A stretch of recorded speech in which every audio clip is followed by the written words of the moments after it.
तो पुरुष को से बाड़िया पे कला ये मोटा बाड़िया को बाड़ी धरलानी तू संभाली पारुचु बहुसा को मिसी जा आरंभ कर पदटी तो स्वामी चिठीरा को से आईची तो स्वामी बेंट धरलानी तू छाड़िबु की झट धर की बाटा ए सुकुतार सास हां ए सुकुतार सास के जो रांटिया रंत लई देबु आको कली हेबी ए जो रांटिया करिबा भाई भाई कली हेबी की के जो काठी राखु कली हेबी के जो मोची तो भाव जति पिठा खंडिया देलो निजा हमते तमे तो काको कली काको बड़ा बड़ा मत पारा को दे दिया जाको कली हेबी ए झियो सौतुनी हबो पिसारा को कथा कहू तो मुह के आसरा पड़ू खाली मोर घर आकर मेले हो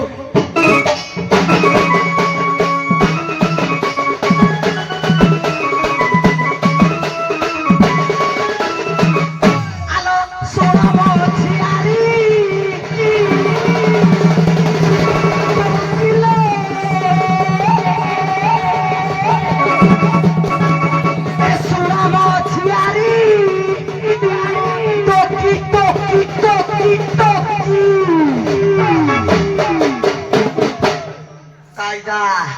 मोसारिया टुकता ने बेलट की जियारी टोकी जियारी की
काली में कटा फटा टका करे यूट्यूब 5 फुट 11 इंच सिलेक्शन होई नछि एरा पाइबो कि 10 फुट से 10 फुट आ मारिबनी मो बैक किसकी देखिलो पाइबो कानो आ तू ये जानी ने मुकरे न गुलिया पा बचाओ बस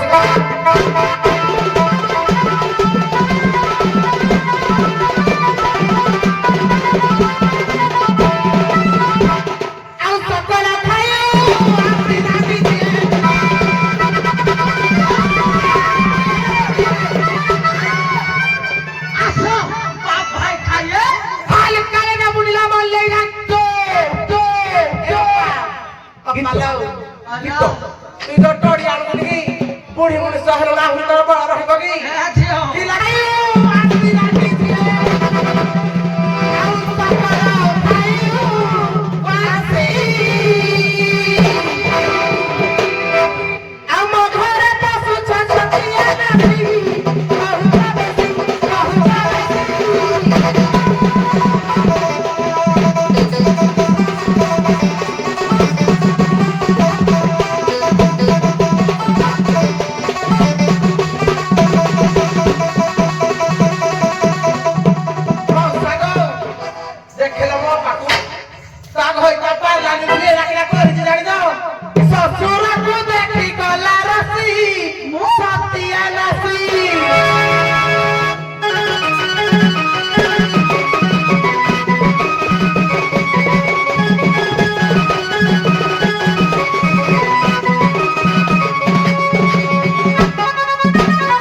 ଏଭଳି ପର୍ଯ୍ୟାୟଟି ରଖିବା ଆମର ଶେଷ ପର୍ଯ୍ୟାୟ ମେହେନ୍ତର ସ୍ୱାଗର ପ୍ରଶ୍ନୋତ୍ତର କାର୍ଯ୍ୟକ୍ରମ ବାଦ୍ୟର ଖାଦ୍ୟ ଅନୁସାରେ ପ୍ରଥମ ମେହେନ୍ତର ଦ୍ୱିତୀୟ ମେହେନ୍ତରକୁ ଛୋଟିଆ ପ୍ରଶ୍ନ ଦିଅ। ଆଜ୍ଞା ଇଏ ଆଗ ଆସିଥିଲେ ନା ହଁ ଆଗ ଦିଅ। ଆଜ୍ଞା ମୋର ପ୍ରଶ୍ନ ଯେ ମଦର ସ୍ତ୍ରୀ ନାଁଟି କଣ? ଆଜ୍ଞା ମଦର ସ୍ତ୍ରୀ ହେଲେ ବାରୁଣୀ ଦେବୀ। ପ୍ରଶ୍ନ ଦିଅ।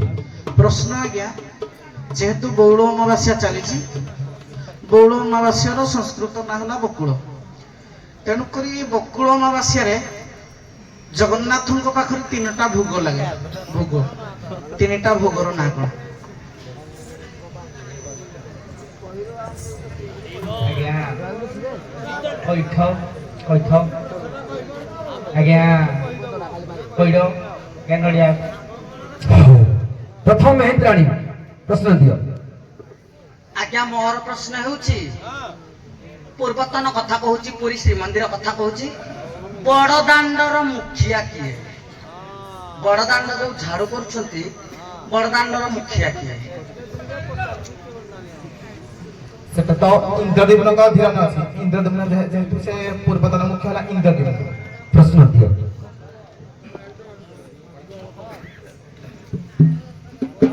ଯେମିତି କହିବେ ଜଗନ୍ନାଥ ସୁଭଦ୍ରା ବଳଭଦ୍ର ଅଛନ୍ତି 3 ଠାକୁର।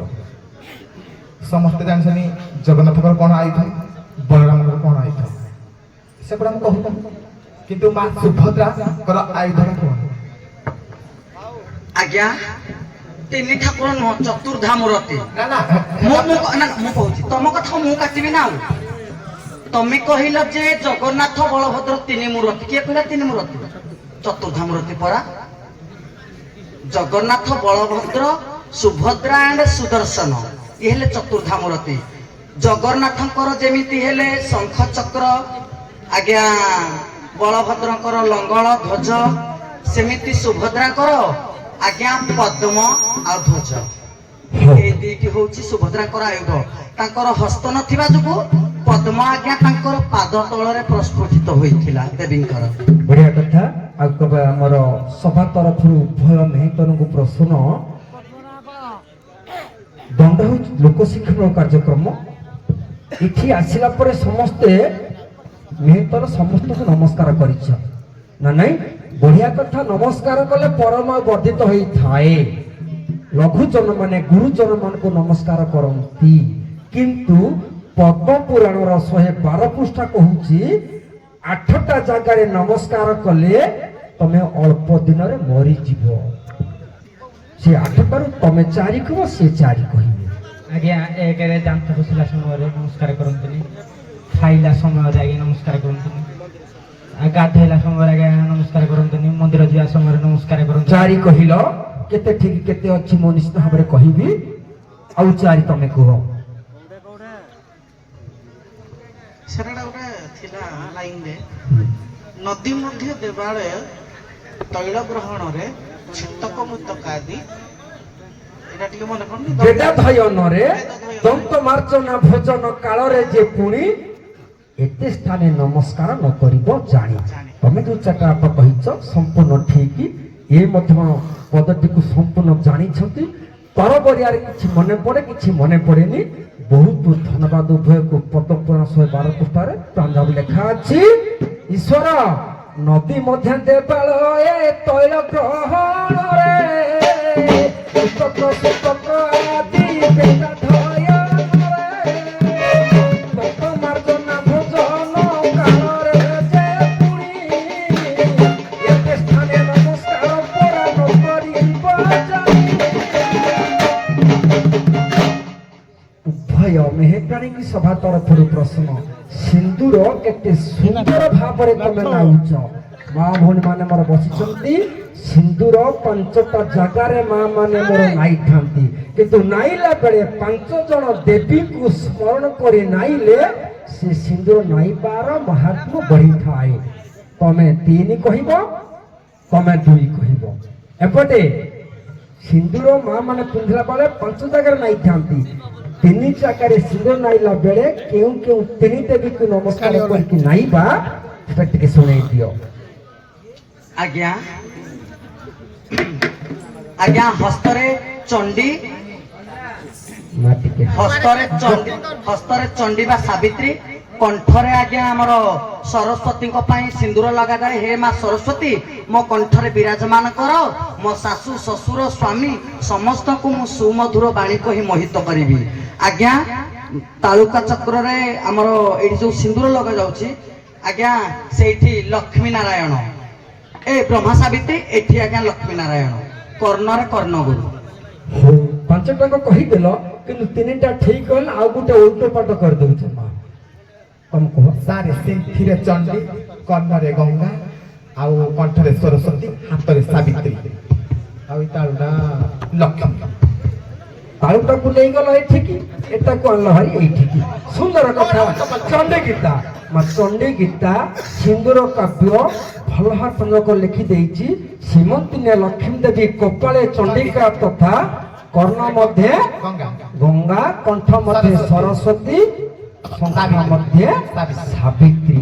এই 5 ଦେବୀଙ୍କ ନାମ ସ୍ମରଣ କରି 5 ଜାଗାରେ ସିନ୍ଦୁର ନାଇଲେ ସିନ୍ଦୁରର ତାତ୍ପର୍ଯ୍ୟ ମା ମାନେ ଜାଣିପାରିବେ। ଠିକ ଅଛି, ବଢିଆ କଥା। ଏବେ ଉଭୟ ବିଚକ୍ଷଣ ଦ୍ୱନ୍ଦ୍ୱର ପରିଚୟ ଦେଇଛ। ତମ ପାଖରେ ଯେତିକି ଆଶା କରାଯାଏ ସେତିକି ଆମେ ପାଇଥାଉ। ବହୁତ ବହୁତ ଧନ୍ୟବାଦ। ନିଜର ସମାର୍ଜନା କାମ କରି ବିଶ୍ରାମକୁ ଚାଲିଯାଅ। କେମିତି ଯିବା? ଟିକେ ପୁରୁଣା ଢଙ୍ଗରେ ଯିବା, ବାଜା ବାଜିବ, ଜୋର ଗାଡିଆର ଶଙ୍କର ହଉ ମାନେ ମଞ୍ଚ ପାଖକୁ ପଳେଇ ଆସନ୍ତୁ। ନାନୀ ନାଚିବ, ବାଜା କେମିତି ବାଜିବ? ଚେଚିନା ଚେଚିନା ଚେଚିନା ଚେଚିନା ଚେହିଁକି ଚାକିନା ତାକୋନା ତାପସନା କାଳିଆ